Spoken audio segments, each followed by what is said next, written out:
Rodrigo, entender desse nosso mercado, chegou um momento de amadurecimento extremamente importante que eu gostaria de compartilhar com os colegas, alguns já sabem, né, outros ainda não, que é justamente a certificação do vendedor de autopeças. E eu gosto de levantar essa bandeira porque ela cria parâmetros.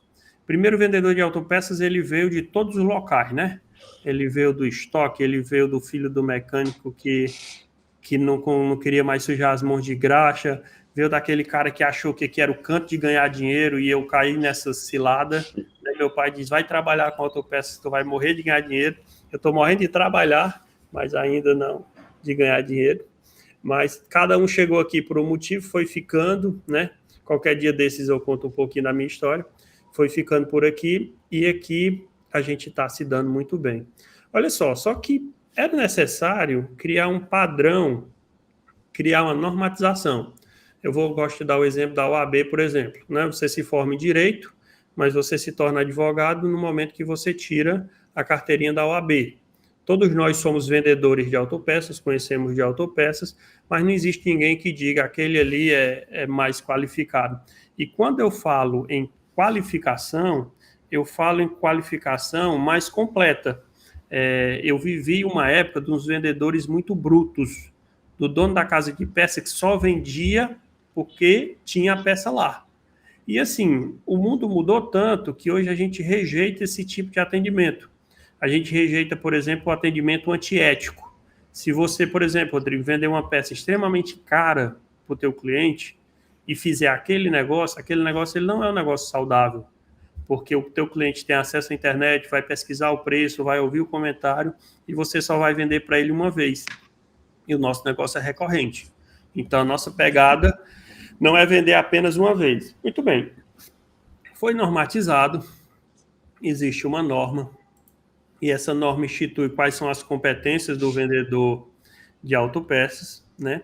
Essa norma é uma norma da ABNT, que regula diversas profissões, e lá escreveram quais são as competências do vendedor de autopeças. E o IQA, que é o Instituto lá de São Paulo, Instituto da Qualidade Automotiva, faz uma prova para poder ver se a gente está realmente qualificado para ser vendedor de autopeças. Francisco, nessa abordagem, o que é que muda na prática? Na prática, as pessoas continuam exercendo a profissão, só que a gente deseja destacar aqueles que estão comprometidos em se qualificar, em se reciclar. Então, você pode se submeter a essa prova. É uma prova de um custo super acessível, é R$ 150. Entra no site do IKEA, marca o dia da prova, faz ela online e, aprovado nesse exame, você recebe um selo, né, que lhe garante por 2 anos você é um vendedor de autopeças certificado. Esse é um movimento que está acontecendo justamente tentando incentivar com que os nossos balconistas eles busquem estudar para se preparar e justamente se submetendo a essa prova, receber esse reconhecimento.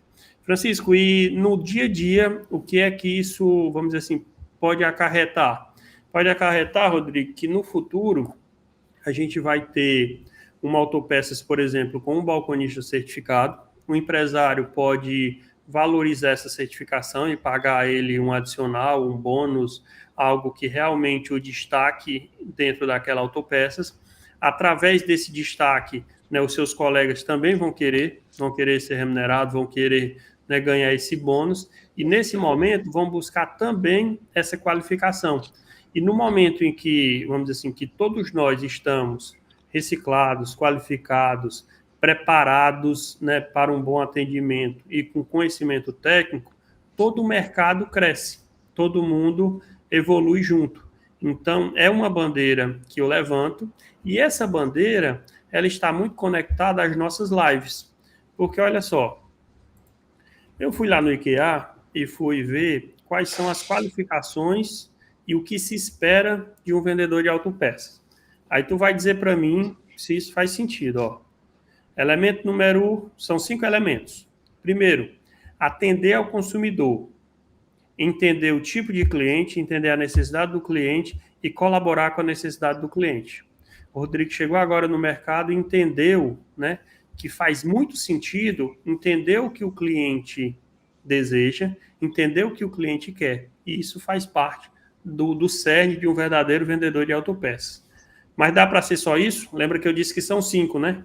Conhecer o produto, conhecer os itens que compõem o conjunto, conhecer os códigos do fabricante, conhecer os itens correlacionados com os produtos. Então, não basta atender, tem que também conhecer. E olha só, essas nossas aulas hoje está sendo introdutória, mas, né, quem puder participar, a gente vai tentar seguir esse roteiro aqui, justamente tentando ajudar vocês com esse conteúdo para qualificar o balconista, né? Antes a gente não tinha rumo, agora a gente tem esses pontos. Terceiro ponto, Rodrigo, entender o funcionamento do veículo. Lembra do conselho que a gente deu agora há pouco? Tem que entender de mecânica. Tem que entender de mecânica para poder saber como funciona o veículo e como a gente vai se posicionar dentro desse mercado.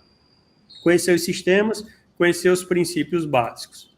Quarto ponto, avaliar a correta aplicação. Uma coisa é eu entender, tem um tipo de vendedor, Rodrigo, que eu chamo de vendedor enrolado, né?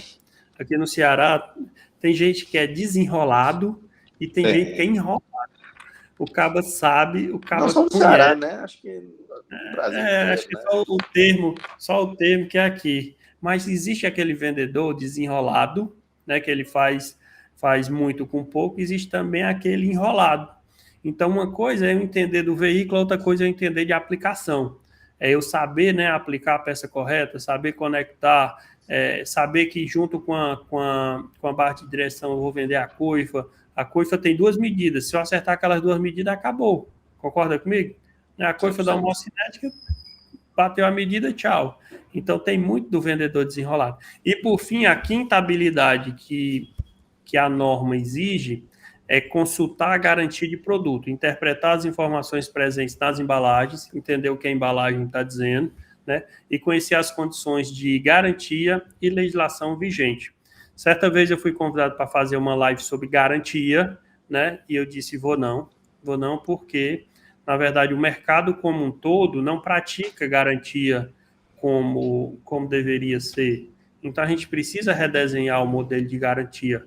Hoje, o modelo de garantia ele está, né, sob responsabilidade praticamente total da Autopeças. Ela que responde o primeiro momento. O carro pode ficar parado, Rodrigo? Não. Não pode. Só que a fábrica tem um prazo legal para responder a garantia, né? E o distribuidor tem um prazo legal para mandar a peça para a fábrica. Então, e o carro não pode ficar parado e alguém tem que responder essa bronca. Então, é uma faca aí uma linha muito tênue que a gente pode debater no futuro. Então, isso é um ponto importante. Mas dessa forma, eu fechei as 5 competências de um vendedor de autopeças. Dá para estudar as 5 competências? Dá. Dá para a gente fazer isso juntos?